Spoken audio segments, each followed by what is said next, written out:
Kinetics has been made in association with Road Race Parts. Top quality, best prices, no compromise. Head to roadraceparts.com to get parts for your racing vehicles now. Hello, welcome to another episode of Velocity Kinetics. This time, we're not looking to F1, we're looking into the hybrids, the Hybrid X's. So we're looking into things like the Porsche 918 Spider, LaFerrari and McLaren P1. Or, we will be shortly, but something I want to go on to first. Jaguar recently have apparently trademarked the EV type name, which sounds like electric. Jaguar are going into an electric vehicle. Now, Jaguar recently announced, along with Land Rover, they're not making anything bigger than a 4-cylinder, which is something similar to what Volvo have done. Volvo aren't making anything bigger than a 2-litre 4-cylinder. So, it's the way most of the motoring industry is going to be moving. I'm sure we'll hear a similar announcement from Ford and GM. Well, maybe not GM because of obviously the Corvette range, and maybe actually perhaps not Ford as well because of the Mustang. But we'll be hearing more mainstream manufacturers don't have a sports car division going that way. But it makes me think of something that Jaguar potentially missed a while ago. Now, back in 2010, Jaguar had a concept called the C-X75, which is due to be built in conjunction with the Williams F1 team. It was a stunning vehicle. As I've understood from what I've been reading in relation to the vehicle, it was going to be powered by 4 electric engines, one at each wheel, of 194 horsepower each. There will be a series of micro turbines in the vehicle that can be run on any fuel source, which could then extend the range to about 559 miles, which was great. Now, what I think Jaguar should have done, I think with hindsight, well, maybe not with hindsight because I didn't keep up with it very much at the time, but maybe the vehicle was a little too out there. It's a fantastic concept. Like I said, the vehicle was stunning, very XJ220-ish, but it's meant that Jaguar potentially missed the market on something, which brings us back to the hybrid. Now, the C-X75, as I mentioned, was a gorgeous looking vehicle. Great ideas in what they're looking to do with the power. Jaguar have fought previously up at the expensive end of the supercar spectrum with the XJ220.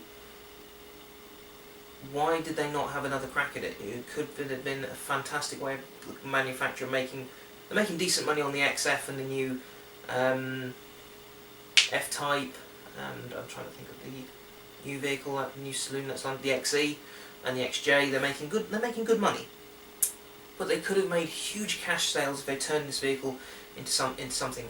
Let's say the Twitter melted when they had the Porsche 918 and the McLaren P1 on Top Gear. Granted, the vehicles have been around for quite a long time before then. If you're gonna let your knickers get wet over that at that point, they could have happened a long time before because you've just not been paying attention. The P1 was at the cover car on Top Gear magazine at least 3 times before it turned up on the program. Just saying. But it leads me to question Jaguar's marketing decisions. Now, they've got a fantastic range of engines, V6s, V8s, 4-cylinder units as well. What I don't understand is why couldn't they not taken the unit from the XK, the V8 unit, and teamed it with some of the electric gubbins from the CX75. Then they could have been, maybe they couldn't have taken it all the way to the 918 or the LaFerrari or the P1 because they're $1 million supercars. But certainly Jag could have been well up there. It could have been at least a $500,000 supercar. Could have been something, especially for something to come out of England. But Aston Martin at the moment don't appear to be doing anything in that region. And Aston Martin have done some fairly great vehicles in the past, very great vehicles. And the 177, that was an insane vehicle.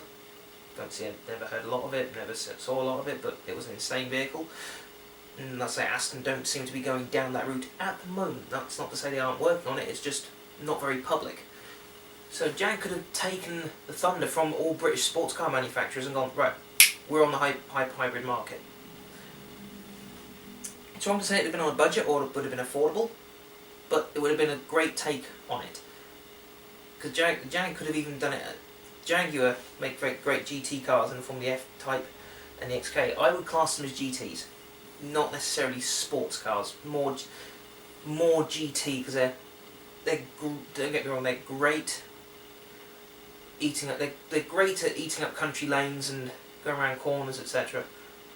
but sometimes, you know, you've got to get to the country lane first, you know, so you've got to get there in comfort and things, and I think the Jaguar could have done that. Now, not the P1, McLaren P1, everyone, let's say, seems to lose their shit over it. I don't understand it as such. I mean, it's a great piece of kit, don't get me wrong, it's a fantastically technologically advanced vehicle, and hats off to McLaren for making it happen. That Ferrari, again, probably not quite my favourite of the hybrids, but it's not often you'll hear me saying I really like a Ferrari, but I really do quite like this Ferrari. It's what the Enzo should have been. The Enzo was just a bit, poof. That's it. Whereas the LaFerrari, it's a bit more. I understand why people lose their minds over it. That's probably what I'm trying to get at. I couldn't understand why people lost their minds over the Enzo. I can over LaFerrari. I can to some extent over the P1. It's not as good a looking vehicle as LaFerrari, but I understand why people lose their minds over it. My favourite is the 918. It's just a little more understated. I really like the Carrera GT. It's a throwback to the Carrera GT in many ways. It's just to me, it's just a much nicer vehicle than the other two. But I say, just edges it. The Ferrari is nearly my favourite. And Jaguar could have been up there fighting with them over it, because Lamborghini, you know, it's a concept that other car manufacturers are going to be moving into. Lamborghini announced actually, it was in the Top Gear magazine, proof that it's not me going mental. Look, it's on the front of the Top Gear magazine. Lamborghini, the most insane of all automotive manufacturers, things like the Sesto Elemento, what's it got here, the Aventador, and the Reventon, and a couple of other insane concept vehicles. The most insane of all supercar manufacturers, Lamborghini, are going hybrid or looking at going into hybrid. They've got to keep up with them, and Jaguar could have been on it as well. And yes, like I say, I don't think Jaguar could have competed maybe at the same level, perhaps not quite the same level. I just remembered, I realised I just made an error in something I've said. So before you YouTubers go mental, yes, I've just realised I've forgotten that McLaren are actually the first English manufacturer to have gone into the hybrid. Jaguar could have been the second. They could have been taken a more gentlemanly approach into it. That's what I meant. I'm going to pretend I meant that anyway. But Jaguar could have done so much. Jaguar could have really gone into that market, and I don't know why they didn't. The C-X75 is probably going to be a missed opportunity for Jaguar for a long time. It was a great production test bed, and lots of stuff apparently from that vehicle is now going to be making it onto their road vehicle shortly. Good news. But from raking in the money, it has been a massive missed opportunity. I mean, that would have cost a pretty bomb or two to actually develop that test bed, let alone repair it and things as it's gone along, because whilst there was a rolling test bed that everyone could drive and things, there would have been a lot of teething problems along the way. Not to undermine Jaguar's build quality, it just happens whenever you're developing something new. There will be problems. That's demonstrated by Honda's F1 engine at the moment.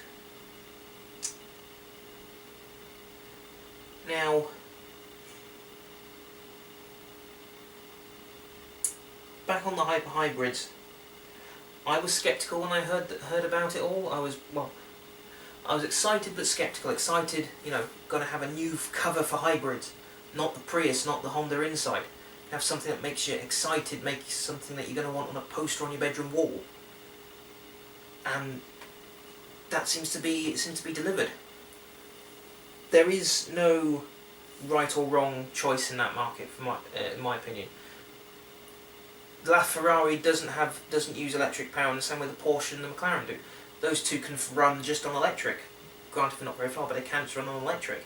The Ferrari, though, it's a gorgeous V12 sound. I caught a little bit. Granted, Drive have now gone to a subscribe model. I don't understand it. I saw a free clip of the LaFerrari being driven by Chris Harris. What a noise! What a noise!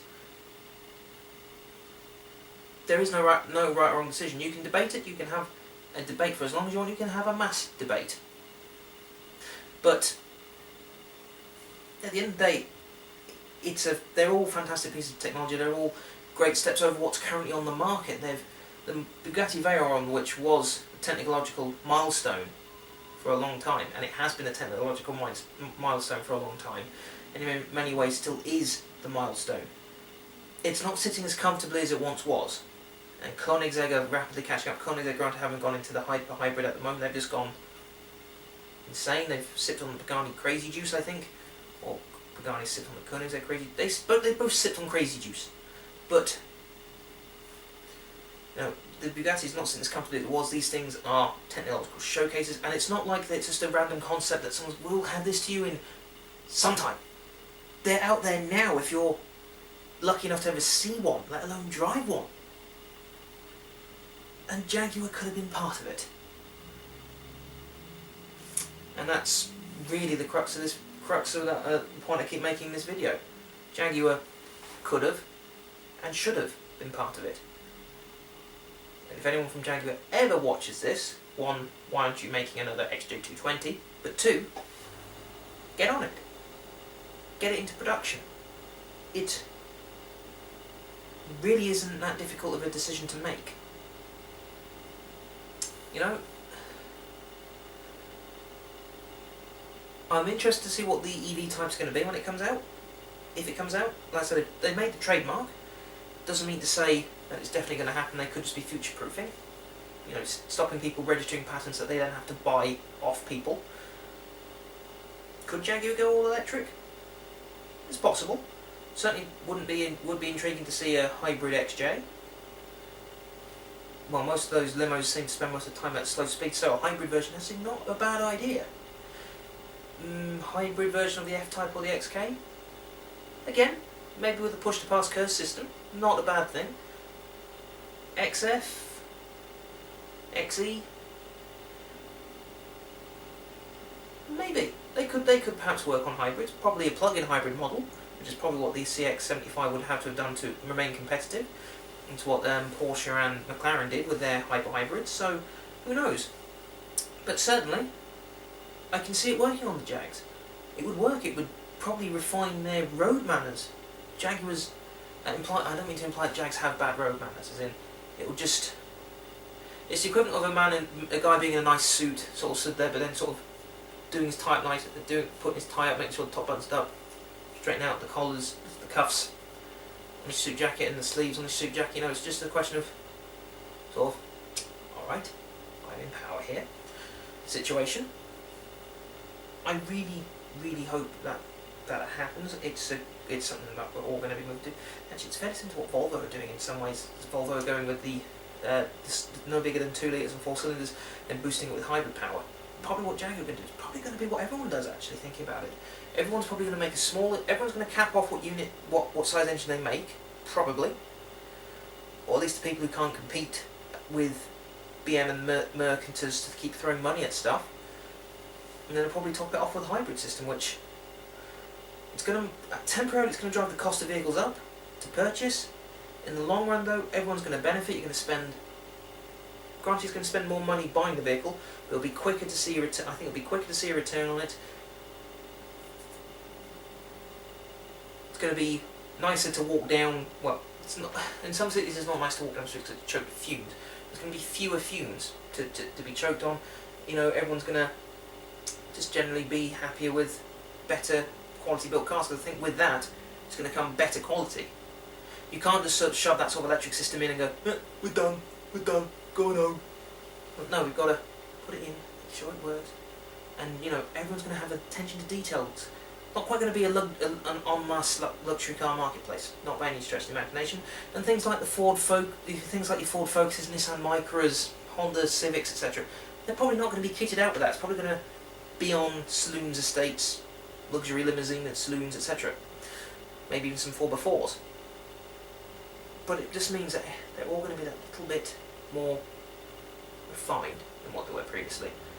That's perhaps not a bad thing, especially for marques like Jaguar, marques like Volvo. Who knows? That's the end of this episode of Velocity Kinetics.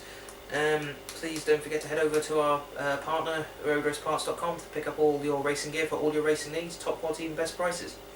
We'll see you on the next video.